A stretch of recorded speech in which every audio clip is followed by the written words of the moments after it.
Have you ever expressed a concern to someone in a relationship only to have them try to flip it around on you and either convince you that you don't deserve to feel that way, or maybe even trying to undermine your understanding of what really happened? This is a pattern called gaslighting, and it can be incredibly destructive and confusing in relationships. Today, I want to talk about 5 of the most common types of gaslighting. When you know what they are, you can recognize them, and they tend to jump out at you. And once you recognize them in your relationships, then you can decide how you want to proceed from there. Let's get started. Now, gaslighting is not a simple difference of opinion. All relationships have those. In a difference of opinion, we may even disagree about what happened, or we may disagree about what's right or wrong, appropriate or inappropriate. But gaslighting is a completely different thing. In gaslighting, there is a systematic and focused attempt to undermine your ability to understand what happened. So it's not that we remember things differently. It's that if you don't see it the way I see it, or you don't endorse my behaviors, your purchase on reality is in question. Also, gaslighting can tend to undermine your belief that you even deserve to feel the way that you feel. And in an authentic, connective relationship, that is not a part of the equation. That's part of the problem with gaslighting, is that it can truly undermine the safety and security that we feel in that relationship. When we don't feel like we're even allowed to have our own feelings, or we don't feel like we can trust our perceptions, then it makes it awfully hard to trust someone. It makes it awfully hard to connect with them in any kind of an intimate or authentic way. So let's get to the 5 types of gaslighting for today. Number 1 is dismissing your emotions. So if you express a concern to someone, then instead of addressing that concern, they might say, you're just too sensitive, or you don't have a right to feel that way. They might even do something like call you a drama queen. And this is a problem because even when we disagree on facts, you have a right to your feelings.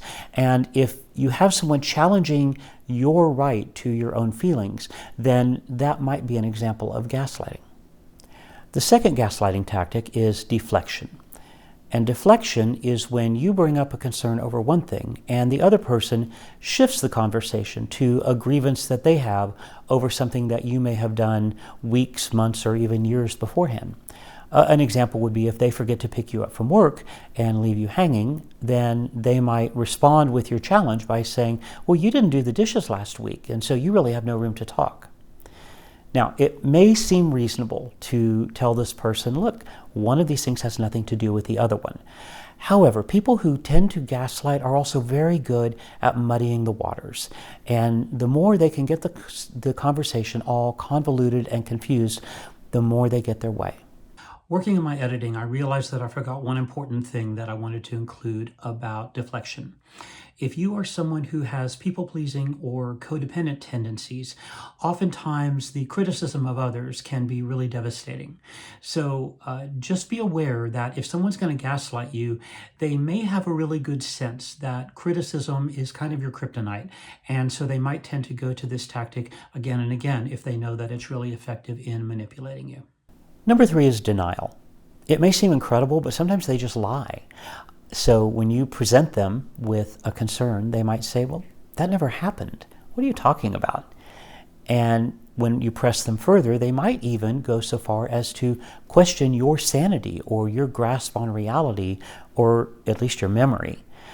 Now, it may seem reasonable then to approach this person with some kind of proof, maybe a text message or a voicemail.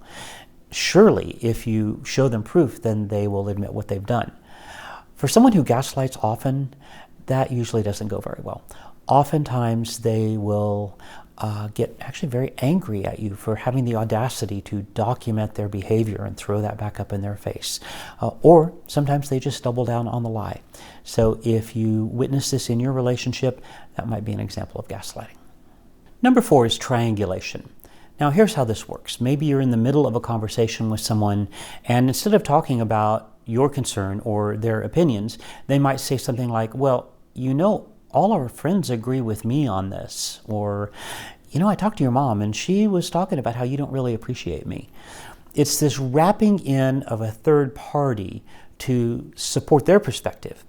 And when you feel outnumbered, then you're more likely to give in and, again, let them have their way.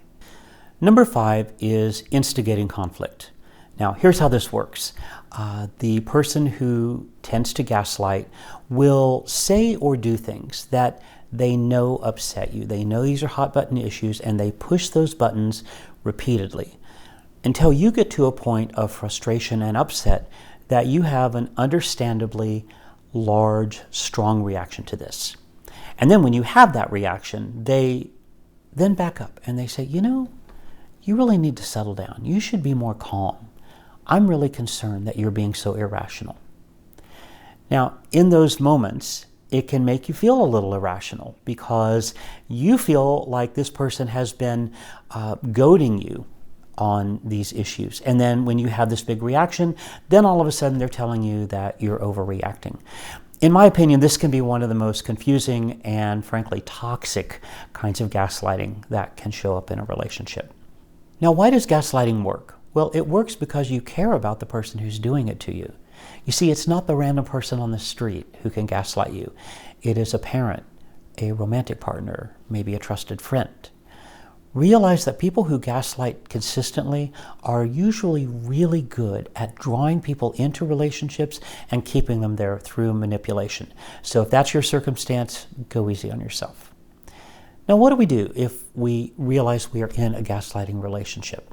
I think it's important to get the mental health treatment that you need to offer you the support and help you develop the boundaries, perspective, and self-confidence to see your situations clearly, even when someone's trying to get you not to. When you're able to do that, then you can make decisions that are consistent with your values on a given conversation or maybe even the relationship as a whole. Now, please check out my other videos on narcissism and codependency because those are very relevant to this conversation.